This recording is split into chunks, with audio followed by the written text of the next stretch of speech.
Hey, this ad's for a GK400RB bass amp combo. The amp absolutely cranks. I bought it in 2008 off of Thomann for €800.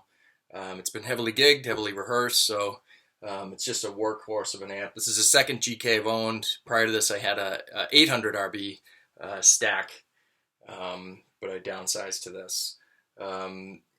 So just a little bit about the amp. So the amp itself has your regular volume controls, presence. It also has a boost, and then your master volume and your EQ. Built-in DI in it as well as a tuning and mute switch that'll just disconnect it if you're tuning. It's a 115 amp, so there's one 15-inch speaker. So just one little funny thing about this, within the amp there's a heat sensor that will prevent it from ever overheating. So if it feels like the room's getting way too hot, this little light will turn red, and then the amp temporarily cuts out and a fan turns on until the amp's cooled.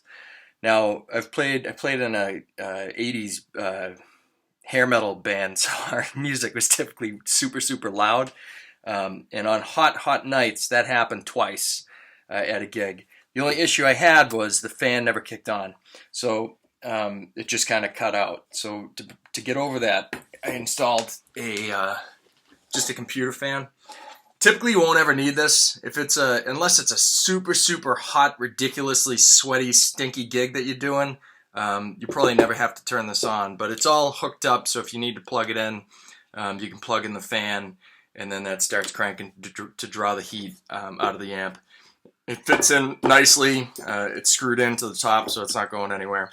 And then the panel just sits right over it. I moved the handle just back because the screw originally went through here, and it would go through the fan in that case. This is going to come with a Ibanez active pickup Ergodyne guitar bass, which I've had for a long time. So this is the bass, and I'll throw in a soft case as well with the